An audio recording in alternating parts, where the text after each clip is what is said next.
regards to the father heart. Okay? Mga kapatid, Father's Day is a time to honor and celebrate fathers. But it is also a time to reflect on the divine image of fatherhood that we find in God Himself. Kaya sa araw na ito, we want to honor, celebrate, pray for the fathers. Pero sa araw din ito, titingnan po natin, sasalaminin po natin ang image ng fatherhood na galing po sa ating Diyos Ama sa langit. Maaaring hindi po tayo maging katulad talaga ng ating perfect Father in heaven.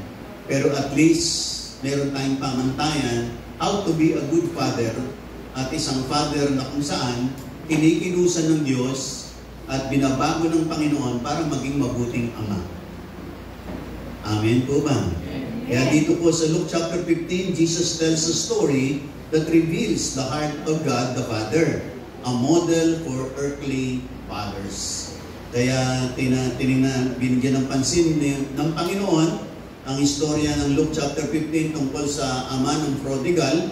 Para sa ganoon, meron po tayong model. Meron tayong modelo. Tatlong bagay lang ang bibigyan natin ng pansin. Next, sabi rito, but being a father, ang pagiging tatay raw po is more about functions, roles, duties, and responsibilities than biological. Depende po kasi yan sa tumitingin. Depende po yan sa umuunawa. Kasi merong iba, sabi tatay mo nga siya, pero nagpakatatay ba naman siya sa'yo? Kasi ang tinutukoy niya is more on roles, duties, and responsibilities. Kasi minsan may mga tatay, hindi naman sila naging ganap na tatay. Kasi yung kanilang duties, roles, functions, hindi nila ginampanan. Pero, biologically speaking, ay tatay sila. Pero, with regards to roles and duties and responsibilities, mahalaga na lakipan yun. Hindi ka lang biological father, hindi ka lang naging father because of dahil ikaw ang naging tatay at sinilang ng asawa mo siya.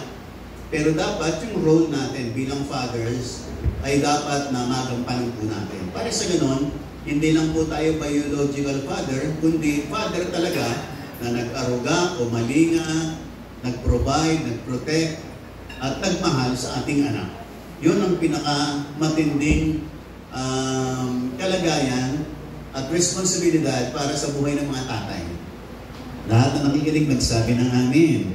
Kaya nga dun sa next paragraph, sabi rito, a father is also likened to a single mom who plays roles and responsibilities of a father in their home. Or maybe a grandfather or grandmother na nagsilbing tumayong tatay. Maring sila'y grandfather o kaya grandmother, dahil wala namang tatay yung mga bata, sila na ang tumayong tatay. Sila na rin ang tumayong nanay. Kung ulila na, sila'y considered pa rin na father. Kasi yung role nilang ginagampanan ay role ng isang tatay. Are you listening? Ang father daw po pwedeng isang sibling o kapatid. Na dahil wala na silang mga magulang, siya bilang panganay, siya na yung umako ng responsibilidad ng isang ama, kaya pwede rin siya ma-considered na father. Kasi yung duties and responsibilities, ginagampanan niya. Ganon din, ang mga stepfather ay can be considered also sa father kasi gumaganap siya ng tungkulin bilang isang tatay. Or a Christian mentor who plays the role of a father in the faith. Meron namang mga father in the faith. At yan ay karamihan sa Christian circle. Katulad po natin na yung mga nagpa-father, mga tumutulong, nag-mentor, kumakalinga, you're considered a father. Kasi ginagampanan mo yung tinatawag na fathering. Nakikinig pa po ba kayong lahat? Kaya yung pagiging father, hindi lang biological. Maraming iba't ibang aspeto ang pagiging father. At higit sa lahat, yung aspeto ng duties and responsibilities, kung kaya nakukonsider ka as a father. Kasi ginagampanan mo yung duties and responsibilities. Lahat nakikinig, magsabi ng amin. Kaya hindi lang naka solely na nakapokus sa lalaki no? Kundi sa isang tao na gumaganap ng tungkulin ng isang tatay. Kaya na-consider siya as a father. Kaya yung last paragraph, sabi rito, they are all considered fathers in their own rights because of the functions, roles, and responsibilities they are doing, like guiding, protecting, providing, disciplining, loving, and leading. Kaya hindi man siya ang biological father o hindi man siya yung sinasabi nating tunay na tatay, pero he can be a father or she can be a father kasi ginagampanan niya yung kanyang role and responsibilities as a father. Lahat na nakikinig, magsabi ng amin. Tayo po, maring hindi ka tatay, pero pwede kang magpakatatay. Ayan. Nakikinig pa po ba kayong lahat? Kasi gumagawa ka ng isang tungkulin ng pagiging tatay, yung pag-guide, pagpo-protect, pagpo-provide, pagdidisiplina, pagmamahal, at pagmamalasakit. Pag ginagampanan mo yan, you are fathering. Although, in the biological aspect, you are not the father, pero gumagawa ka ng fathering works para sa buhay ng taong yan, para gumanda, uminang ang kanyang buhay sa mga darating na panahon. Lahat ng nakikinig magsabi ng amen. And that is the essence of a father.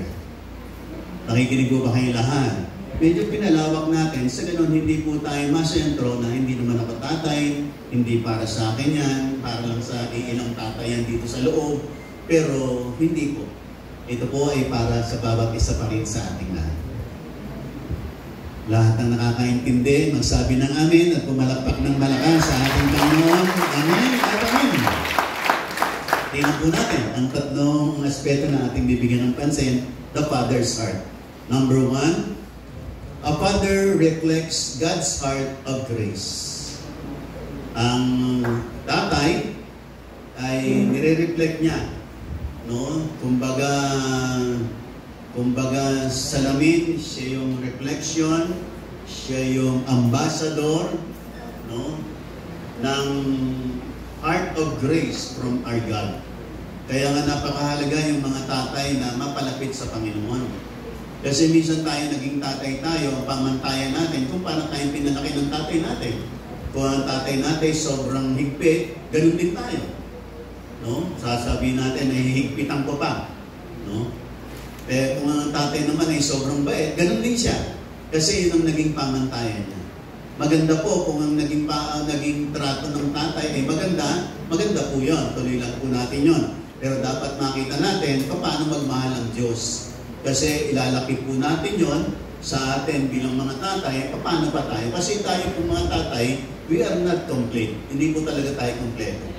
Talagang meron pa rin tayong mga pagkukulang. Kahit na sabihin natin tayo po ay mga best dads, meron pa rin po tayong mga kakulangan sa buhay natin at kakulangan ng pagiging tatay. Hindi po talaga kompleto. Nakikinig pa po ba kayong lahat? Pero salamat, hindi man 100%, at least majority of the percentages ay positive lahat at magaganda naman. Amen po ba? Sa ganoon, matabunan po lahat ng mga naging pagkakamali natin. Nakikinig po ba kayong lahat? Kaya yung father, dapat i-reflect niya, ipahayag niya, siyang salamin ng God's heart of grace. Dapat ang puso ng ama ay pusong puno ng biyaya. Amen po ba? Nakikinig po ba kayong lahat? Na kahit na ibang maraming tao, hindi kayang patawarin yung anak mo, pero ikaw, dahil ikaw ang tatay, ikaw ang magulang, you can forgive. Bakit? Ibang klase kayo. Tatay kayo. Amen po ba? Kahit yung anak mo, sinusukan na ng marami, inaayawan na ng lahat, pero ikaw bilang tatay, bilang magulang, kaya mong tanggapin yung anak. Bakit? Tatay ka. Magulang ka. Amen po ba? Amen. Kaya yung heart ng father at mother, halos magka-link po ba kasi yan. Lalo na po mga mothers. Amen po ba? Na kahit na anong mga kapintasan ng kanilang anak, sinusukan ng lipunan, inaayawan ng marami, pero sila, mahal pa rin nila ang kanilang anak. Pinagmamalasakitan pa rin nila ang kanilang anak. At sila umaasa pa rin magbabago ang kanilang anak. Bakit? Kasi magulang po sila. Amen po ba? Amen. Nakikinig po ba kayong lahat? Maraming iba, suko na, ako sabi, sobra na yan. Hindi na magbabago yan, pero yung magulang, patuloy na umaasa na minsan isang araw mababago rin. Amen po ba? At ang magulang, puno ng biyaya, puno ng kagandahang loob, kahit na minsan ang sinusukli ng kanyang anak ay mga minsan masamang ugali, nagdadabog, sumasagot sa magulang, pero magulang, laging mapagpasensya. Lahat ng nakikinig magsabi ng amen. Merong mga anak na kaya nilang hindi kibuin ng magulang, pero yung magulang hindi kaya. Hindi kaya. Talagang sa malaot madali, siya rin ang unang bibigay. Kasi ibang klase po ang puso ng isang magulang, ng isang father. Iba po yan. Yan po ay heart of grace na galing sa Panginoon. Yan ang pusong puno ng biyaya. Nakikinig pa po ba kayong lahat? Kaya ito pong father of the prodigal, despite the fact, itong anak lumayo, iniwan ng tatay, kinuha ang lahat ng mana, inubos na lahat, pero nung bumalik, andun pa rin yung tatay. Naghihintay pa rin, umaasa na babalik ang kanyang anak. Kahit na wala na siyang communication sa kanyang anak. Hindi pa naman uso doon yung mga social media. Hindi pa uso mga Facebook noon, ang mga messenger noon. Amen po ba? Hindi pa uso mga cellphone noon, kaya ang hirap ng communication. Nakikinig po ba kayong lahat? Napag-alis niya sa iyo, ay hindi mo alam kung ano mangyayari sa kanya, kung ano ang nangyayari sa kanya. Pero itong tatay ay patuloy na naghihintay, umaasa sa isang dakilang pagbabalik, sa isang araw, sa dakilang araw ng pagbabalik ng kanyang anak. Kaya nga mga kapatid, a godly father is compassionate, not just corrective. Yung mga tatay raw po, dapat merong pusong mahabagin, mapagpaumani, mapagpasensya, hindi lang po tayo nagko-correct. Pero iba po yung damdaming bigay sa atin ng Panginoon. He shows grace, not just rules. He runs towards the hurting, even if they have failed. Kaya ito po ang puso ng tatay, na siya po ay mas mahabagin kaysa mag-correct. Ito pong lahat na nakikinig magsabi ng amin. Kaya ito pong yung tatay po ng prodigal, nung bumalik yung anak, sabi niya, tay, sabi niya nito, nagkasala po ako sa Diyos at sa iyo, sabi niya. Pero ang tatay niya, ang pinadama sa kanya yung pagmamahal at habag. Hindi niya sinisi ang anak niya, na sabi, kaya ka nagkaganyan, sa kalokohan mong pinagkagagawa mo, iubos mong kayamanan natin. Hindi po naging ganun yung tatay na to. Yung tatay ay punong-puno ng habag para sa kanyang anak. Ang dala niya, biyaya at habag para sa kanyang anak na nagkasala at nagkamali. Lahat ng nakikinig magsabi ng amin. Ang pinakamahirap at ang pinakasitwasyon na kailangan tayo ng ating mga anak pag sila po'y nagkamali. Pag sila po'y nakagawa ng mga mali sa kanilang buhay, doon po nila kinakailangan ng ating pong pagmamalasakit, pagmamahal, pagpapasensya, pangunawa. Nakikinig pa po ba kayong lahat? Hindi na po nila kinakailangan ng sermon kasi alam na nilang mali po sila.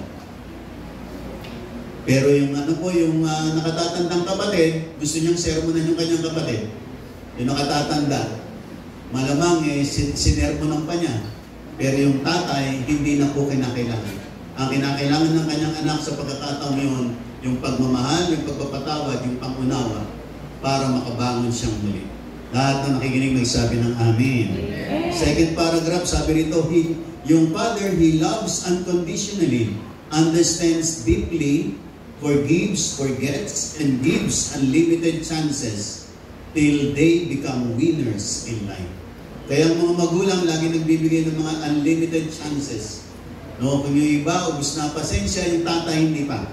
Meron pa rin siyang natitirang chances para sa pagbabago ng kanyang anak. Lahat ng nakikinig magsabi pa ng amen. Kaya mga fathers, your children need to know your arms are open, not just when they succeed, but especially when they stumble. Hindi lang po tayo yung mayakap sa ating mga anak dahil sila nagtagumpay, kundi lalo na pag sila po yung mga nadapa. Sila po yung nagkamali, sila po yung nagkulang. Diyan po lalo natin ipapadama ang ating pagmamahal ang biyaya para sa buhay ng ating mga anak. Lalo natin silang mamahalin, tutulungan para sila magkaroon ng encouragement to start all over again.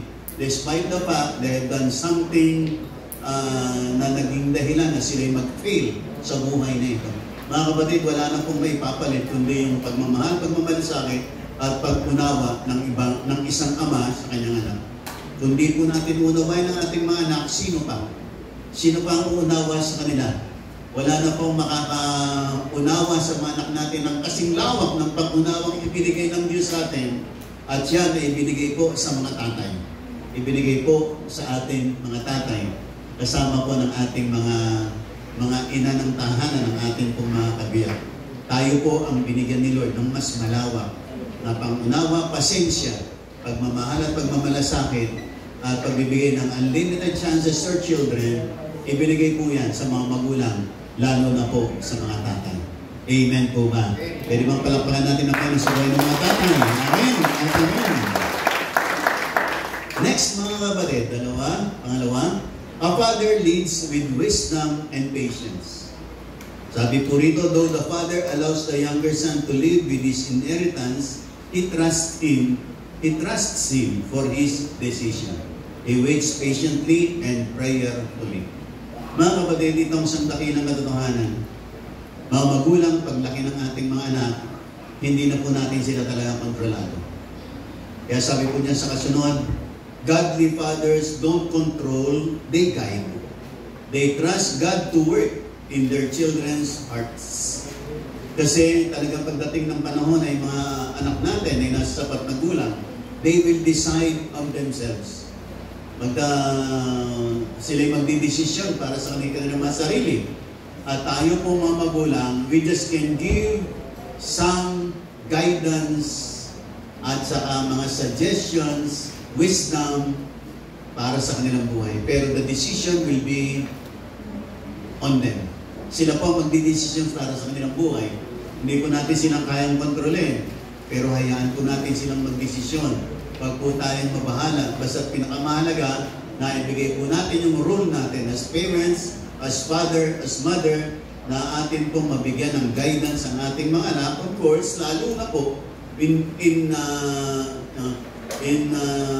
accordance with the Word of God, yung atin pong mga ibibigay na guidance sa kanilang mga buhay. Nakikinig pa po ba kayong lahat? Nakikinig pa po ba kayong lahat? Kaya talagang hindi po natin sila makokontrol, talagang sila po ay magdi-decide on themselves. Lalo na kapag ang ating mga anak ay nagkaroon na sila ng sarili-sarili nilang pamilya, let them decide for themselves. Magpapayo po tayo, magbibigay po tayo ng payo sa kanila, pero sila po ang magdidesisyon na hindi po dapat ikasama ng loob ng magulang. Pero kasi dumarating tayo sa pagkakataon na hindi katulad ng mga bata pa sila, we can decide for them.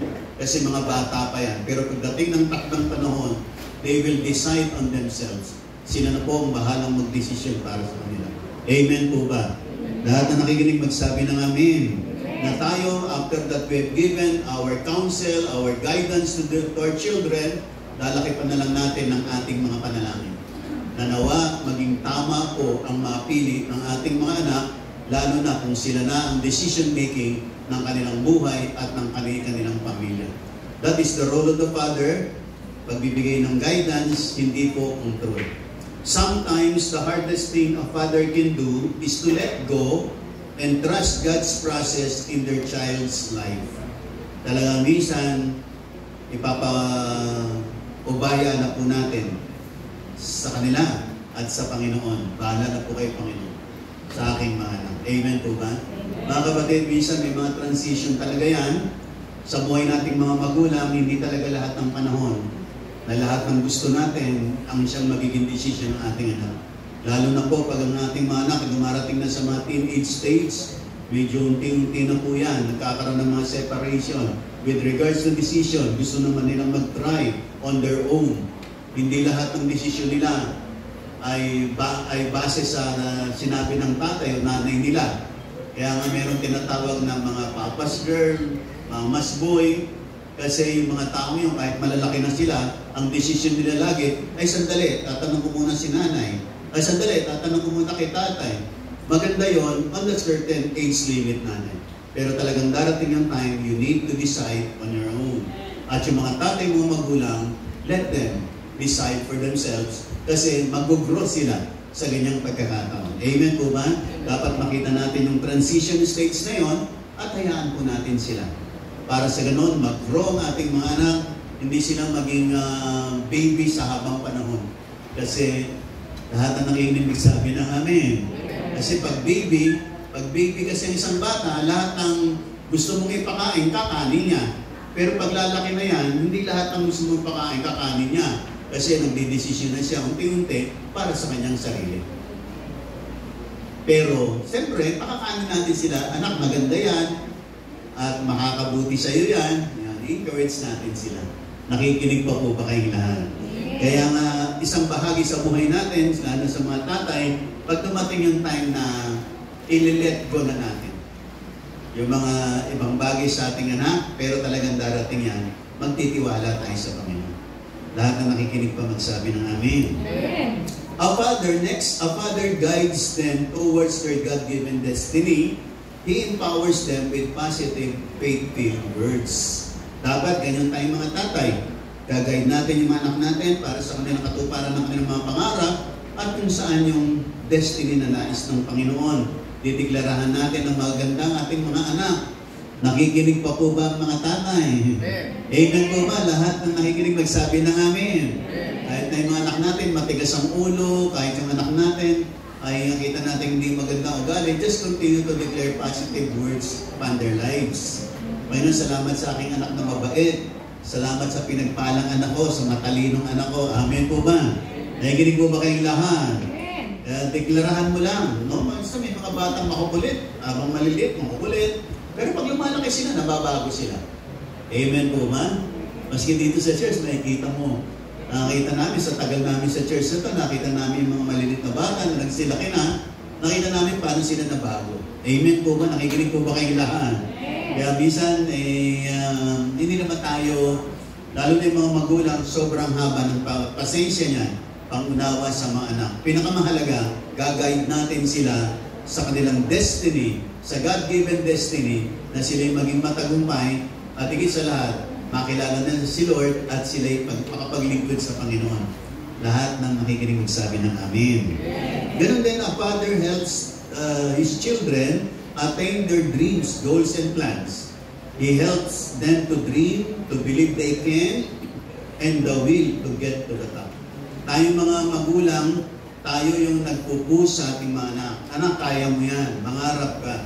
Makakarating ka rin. Pag nag-fail yung anak natin, anak, try. Just try and try. No? At maaabot mo yan. Amen po ba? Nakikinig po ba kayong lahat? Do not discourage. Put discouragement in the hearts of your children. Kinakailangan tayo nag-encourage. Anak, kaya mo yan. Amen po ba? Nakikinig po ba kayong lahat?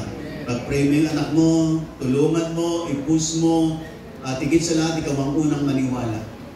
Na anak, maniwala ka, tutulungan tayo ng Diyos. Makakatapos ka, makakarating ka, maaabot ang pangarap mo. At yung mga dreams mo ay pangyayarihin ng Panginoon. Amen po ba? Nakikinig po ba kayong lahat? Tayo mga magulang, nandun po tayo. Dahil yung mga tatay, nandun po tayo. Tutulungan natin silang mangarap. Maniwala na kaya nilang marating kanilang mga pangarap at saka yung will to get to the top. Kinakailangan meron po silang will o lakas ng loob, thank you, na makarating po doon sa kanilang mga pangarap. Yung nakikinig ba, magsabi ng amen. Amen. At higit sa lahat mga kapatid, a father disciplines, corrects, and rebukes them with gentleness, wisdom, and love. Mga kapatid, lalo na po sa mga panahon ng pagdidisiplina, may kanya-kanyang level ng pagdidisiplina. Iba-iba po, depende rin sa kalagayan ng ating mga anak. At higit sa lahat, gagawin natin yan with wisdom of God. May mga disiplina talaga na talagang mga hard, pero sisimulan natin sa gentleness. Amen po ba? Kasi sa banal na kasulatan naman, sabi ng Bible na train up a child in the way he should go, and when he is old, he will not depart from it. Tuturuan natin yung bata sa kanyang paglaki. Tuturuan natin siya ng salita ng Diyos para sa paglaki niya, hindi na ito mawawala sa kanya. Akala po natin, yung mga tinuturo natin ay nawawala ng kabuluhan. Pero pag lumaki yung anak natin, naalala na pala nila yung mga tinuturo natin. At totoo pong salita ng Diyos, sige, turuan mo lang, aralan mo lang, pagsabihan mo lang, i-correct mo lang. Minsan parang baliwala, pero hindi po. Mananatili po sa kanila. Nanatili po yung mga aral, yung mga salita. Kaya just continue to correct them. Maaring parang kinorek mo, hindi naman sumusunod. Pero hayaan mo lang, itanim mo lang yung mabubuting mga asal, yung mga gandang mga payo, no? At minsan mga correction, sige lang. At makikita mo, maggagabay sa kanila, magsisilbing gabay sa kanila. Lahat na nakikinig magsabi ng amin. Kinakailangan lang gagawin natin in gentleness, wisdom, and love. Sa Bible nga, ay binanggit yung ang hampas na lumalatay, humuhugas ng kaluluwa. Na meron din palang time ng magulang, kinakailangan mamalo at dapat lumatay. Parang tumahimik na. Pag talagang hindi na makakuha sa mga pakiusap, hindi na makakuha sa mga konti-konti, hayaan mong minsan lumatay naman. Para sa ganoon, magtanda naman. Pero, dapat gagawin mo pa rin yun in wisdom and in love. Amen po ba? Amen po ba? Nandiyan po ba kayong lahat? Pero huwag naman po tayong magdidisiplina na sobrang galit. Kaya nga, nung isang lagi kong sinishare sa pag ako'y nagde-dedicate ng bata, pag nagdidisiplina, katulad ng aming natutunan nung kami dumalo ng seminar, pag nagdidisiplina raw po na mamalo, kinakailangan hindi ka galit. Kasi pag gumawa ng malaking kasalanan yung anak mo, galit na galit ka. At pag galit na galit ka, pag namalo ka, tiyak lalatay.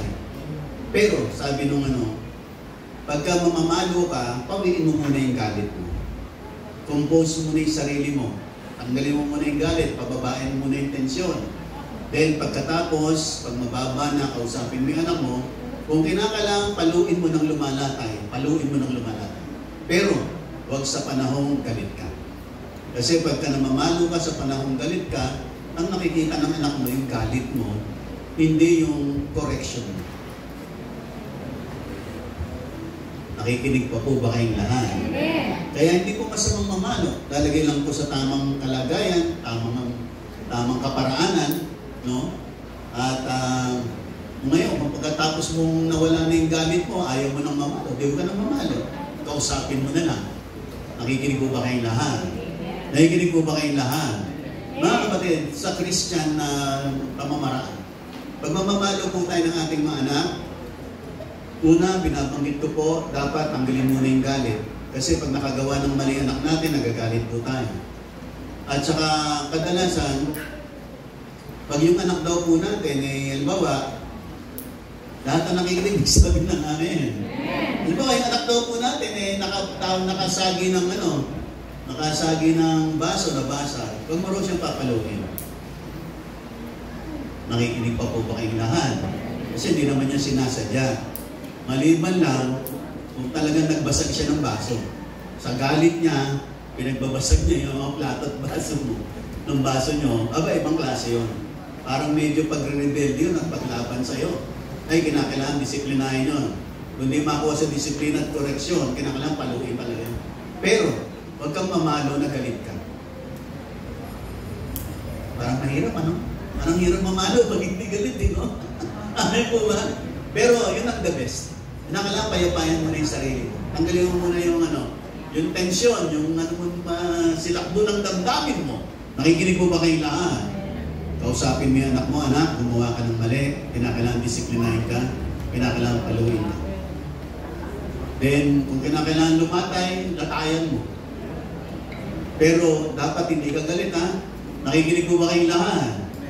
Nakikinig po ba kayong lahat? At of course, pagkatapos mong paluin yung anak mo, pinaka-the best, pagkatapos mong paluin, pag-pray mo. Na Lord, sa susunod, di na po niya gagawin. Yan ang the best. Pero of course, sa pagpalo, hindi naman lahat pwedeng paluin. Kasi pag malalaki na, hindi na pinapalo. Amen po ba? Nakikinig po ba kayo lahat? Yan ay may mga certain age limit lang. Kasi pag malalaki na, hindi na dapat pinapalo. Ibang level naman ng disiplina ang kinakailangan. Either babawasan mo ng allowance, tatanggalan mo muna ng cellphone for 1 week, hindi na muna siya magsa-social media at Facebook at TikTok sa loob ng isang linggo. Yan ang mga parusa naman. Nakikinig pa po ba kayong lahat? Parang wala nang nakikinig. Nakikinig pa po ba kayong lahat? Ang pagdisiplina po, iba-ibang level. Depende sa klase ng disiplinas, depende rin sa tao, at sa pamamaraan dapat ayusin po natin. Yan ay para sa ganon, hindi po maging batik sa kanila yung ating pagiging magulang. At higit sa lahat, meron silang babaunin sa kanilang susunod na pagpapamilya kung paano mo silang ginaid with regards to correction, gagamitin din nila yun. Amen po ba? Pero kung nakita nila sa tatay nila, laging paggalit, namamalo, ganun din sila. Pag sila'y nagkapamilya, paggalit sila, mamamalo rin sila. Kasi nung nakita nila sa tatay nila, namamalo ng galit. Pero pag nakita nila yung tatay nila, namamalo, compose, hindi buhat sa sinakmo ng damdamin, kundi sa pagnanasang ituwid sila, dahil sa kanyang pagmamahal, pagmamalasakit, pinapalo sila, yun din ang babaunin niya pag siya nagpamilya. Nakikinig pa ba tayong lahat? Mga bahagi lang po niya. Kaya tayo po, lagi ko po ito encourage, hindi pa po natin alam lahat. Minsan may mga seminar sa parenting, seminar po sa mga mag-aasawa, dalawan po natin yan. Makakapulot po tayo dyan. Amen po ba? Nakikinig pa po ba kayong lahat? At sa darating pong Sabado, i-announce ko na po, ay meron pong family summit ang AMNE para sa mga pastors at para din sa mga, kung sino yung mga gustong dumalo. Kaya lang meron pong fee na 200 pesos, pero kasama naman po doon yung pagkain. Yan po ay gaganapin sa JIL. Ang magsasalita po, isa sa magsasalita ng pinaka-final namin doon ay ang dating Chief Justice, dating former Chief Justice ng Supreme Court, si Maria Lourdes Sereno. Siya po ang magiging main speaker at meron pa rin pong isang tagapagsalita na pastor. At yan po ay tungkol sa family. Hindi ko lang alam kung ano yung mismong tatalakay na, but of course family, parents, children, andyan po pag pinag-usapan ng family. And that will be this coming Saturday sa JIL, sa may malapit po sa terminal, alas 8 ng umaga hanggang alas 3 ng hapon. Kaya po lahat ng gustong dumalo ay may pag-unayan po kayo sa amin at ako po kasi yung chairman din. Kaya na-announce ko na. Pero meron pong dadalo na nasa 400 na po. 400 na. Pero yung JIL naman yung kaya hanggang 500 to 600. Kaya po, pero that will be concerning family. At si Pastor Brian at si susundo kay Justice Sereno sa Manila. Susunduin nila para po dalhin po sa. Kaya yung mga sasama po ay medyo maaga po tayo kasi yung sasakyan ko po ang gagamitin para pagsundo kay Chief Justice. Next, lahat ng masaya pa magsabi na namin. Pangatlo, the last but not the least, a father cultivates relationships over rules. When the elder brother gets angry, the father goes out to him too. He is equally present for both children, one rebellious, one self-righteous. Yung isang anak niya rebellious, yung isa naman self-righteous. Ang bait-bait ko, lagi ako nandito, hindi kita iniwanan, lagi ako sumusunod. Hindi mo naman ako pinagpapatay ng hayop. Pero yung anak mo na yan na rebelde at naglustay ng kayamanan, ngayon pagluluto mo pa ng masarap, ipaghahain mo pa. Kaya medyo isang rebellious, isang self-righteous. Lahat na nakikinig magsabi ng amen. A godly father is there, always present when he is needed. Yan pong isang pinakamahalaga po sa buhay ng magulang. Dapat nandun siya kung kailan siya kinakailangan. Lahat na nakikinig magsabi ng amen. Kaya wag po nating sasaysan pagmimisan yung mga anak natin, lalo na pag kailangan tayo sa school, pag kailangan tayo sa isang event, make a way for them. Kasi mahalaga sa kanila yun. Amen po ba? Mahalaga sa kanila na nandun ka, pinagmamalaki ka nila, masaya sila. pag nandun ang magulang. Amen po ba? Nakikinig po ba kayong lahat? Lahat na nakikinig, magsabi ng amen. Minsan po kasi, bibiro mo, isipin mo, no, yung anak mo, isang event, kinakailangan kasama yung magulang, siya lang ang walang kasamang magulang dahil hindi ka pumunta, ay hindi kinyo sinuportahan, di ba nakakalungkot isipin? Paano kaya kung ikaw yun? Yung mga kaklase mo, nandun lahat ng mga kaklase mo, magulang nila, pero ikaw, wala kang kasamang magulang. Di ba nakakalungkot sa puso? Kaya sasamantalahin natin na we must be present when we are needed. Kung kinakailangan ka, dapat nandun ka. Lahat na nakikinig magsabi ng amin. He doesn't favor one child over another.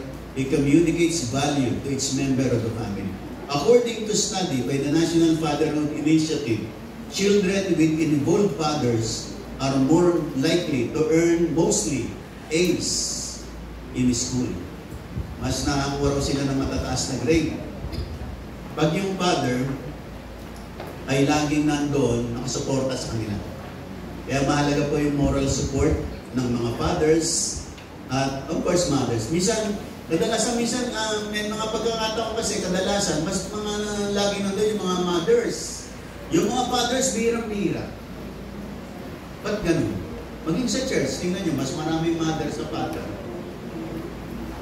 Kasi isang nakikita ko dyan, napakalaki ng atake ng kaaway sa mga father. Napakalaki. Napakalakas, napakalaki. Kasi pag yung father ang nakakilala, it might as well, mas madaling akayin yung buong pamilya. Kaya yung father ang punteriya lagi ng kaaway. Kaya salamat sa mga tatay na nakalusot. Amen po.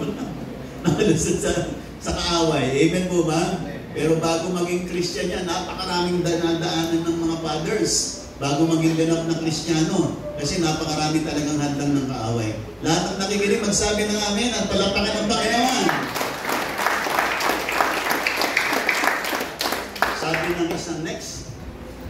Sabi ng isang a long distance dad sa isang anak na kung saan yung tatay niya nasa ibang bansa. A father who worked overseas sent weekly letters to his daughter, encouraging her, affirming her faith, reminding her of her work. Na yung tatay niya lagi nagpadala sa kanya ng letters, messenger, at ini-encourage siya lagi, ina-affirm yung kanyang pananampalataya, pagpatuloy mo yan, at nire-remind siya ng kanyang work na anak, kaya mo yan, no? Meron bang kakayahan, mararating mo yan. At itong tatay ay ganoon. Years later, sabi ng mga anak, she said, I never doubted God's love for me because I saw it first in my fathers. Kaya sabi nung paglipas sa ilang panahon, sabi nung anak na babae, hindi ko pinagdudahan ang pag-ibig ng Diyos kasi nakita ko yan sa tatay. Mga kapatid, yung image po, lalo na po ng mga taong nagsisimula kay Lord, ang image nila ng tatay, kaya minsan sinasabi natin, ang Diyos ay tatay natin, our Father in Heaven.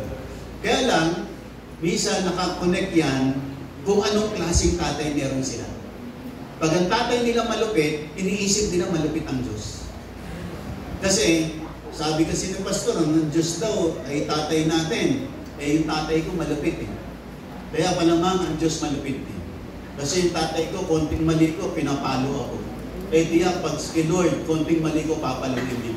Bakit? Kasi yun ang kanyang kaisipan, background niya, at yun ang naranasan niya sa kanyang pamilya.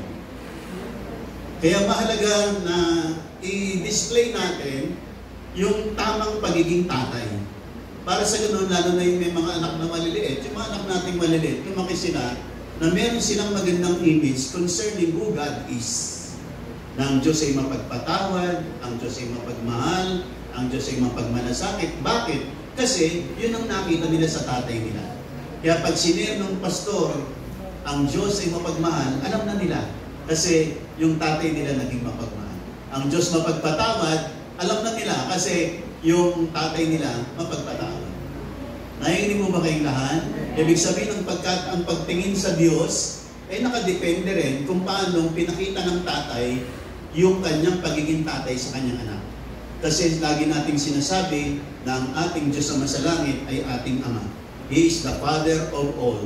Kaya mahalaga yung image na atin pong ipapakita kasi doon i-relate, i-interpret ng mga bata kung sino ang Diyos, depende, at kung sino ang Diyos at sino ang tatay natin bilang, ang Diyos natin bilang tatay natin, depende po, isang didepende doon sa kanyang pagkakilala kung sino ang kanyang tatay. Kaya dapat, pag-ingatan po natin, ayusin po natin. Kasi tayo po ay na-reflection, tayo po ay representative ng Diyos dito sa lupa, bilang mga tatay.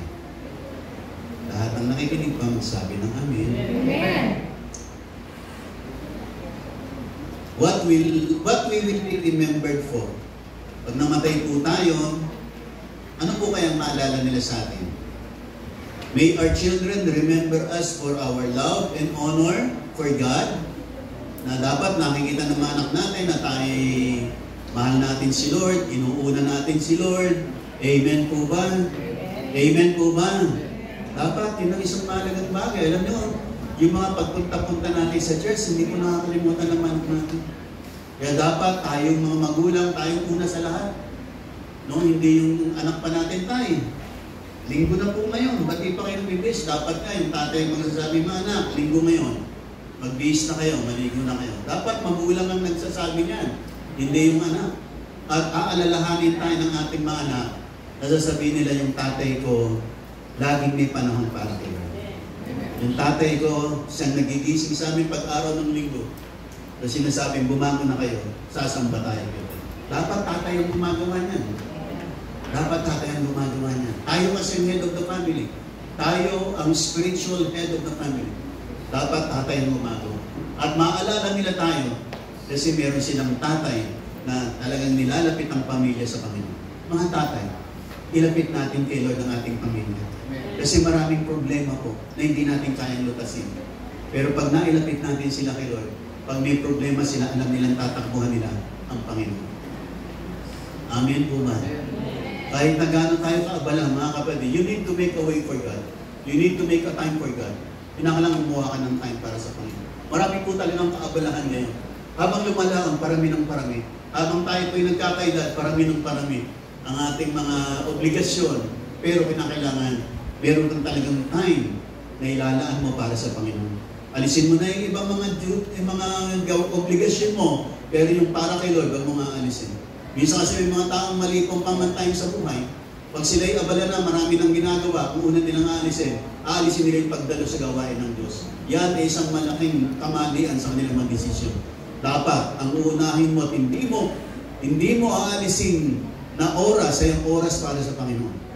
Alisin mo na yung iba, yung mga ibang lisyo, yung ibang mga out, yung ibang mga bagay-bagay, ay alisin mo na. Pero yung time mo para sa Panginoon, huwag mong aalisin, huwag kang iliban, huwag mo ipagpapalit. Kasi yun ang pinakamahalagang oras na dapat maiukol mo yung para sa Panginoon.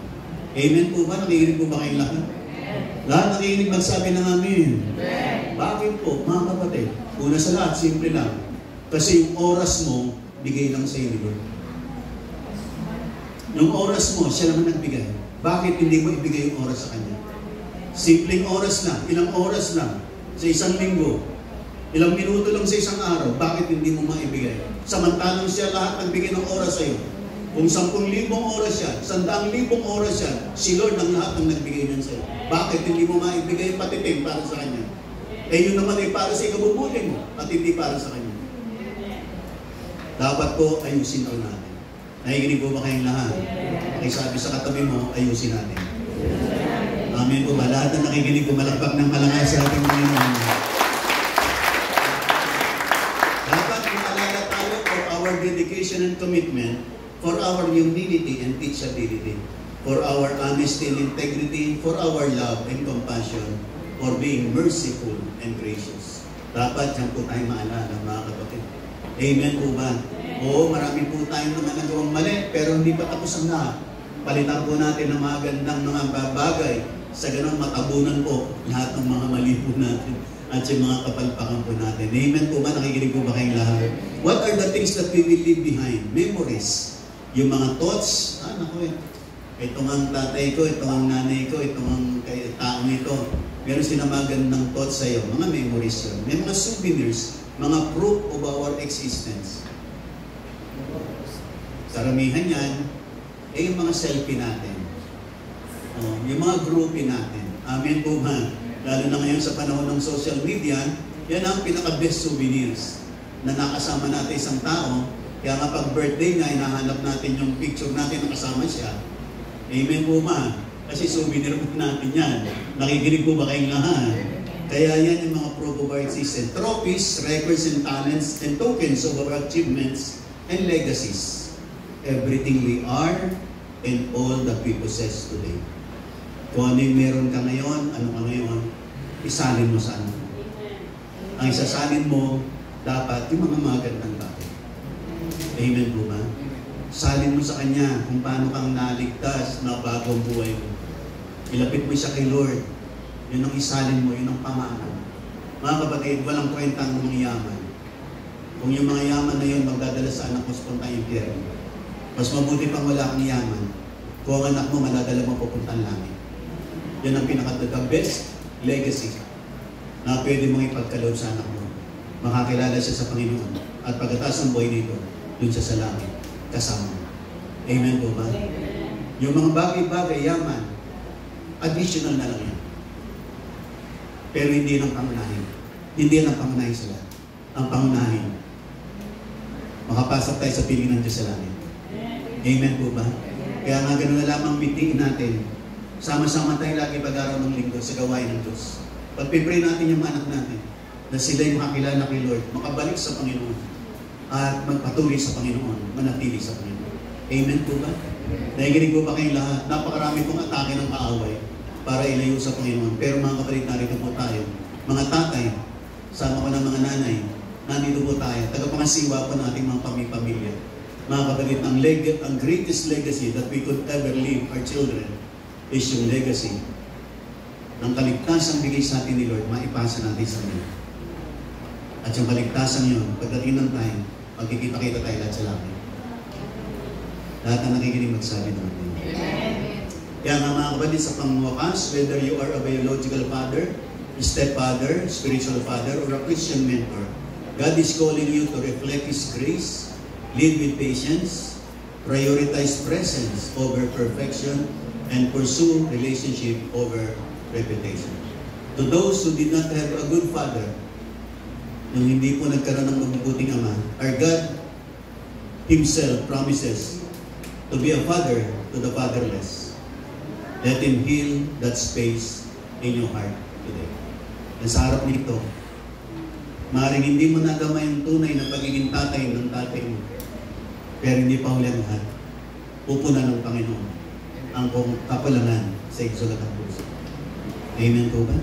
Meron po pang huli, meron po akong panalangin dyan. Prayer of dedication. Heavenly Father, we thank you for being the perfect example of fatherhood. Today, we honor the fathers among us. The strong, the silent, the wise, the gentle. We pray that you would equip them to love like you, lead like you, and listen like you. Give them strength in their weakness, wisdom in their decisions, and grace for their journey. For those grieving today, for lost fathers, yung mga wala na pong tatay katulad ko, broken relationships or missed opportunities, we ask for healing and comfort. May they find wholeness in you, Father God. Raise up a generation of men who will stand as spiritual fathers in a world desperate for guidance. May their lives point others to the heart of the Father. We dedicate every father here today to your service. Bless each one and use them for your glory. In Jesus' name.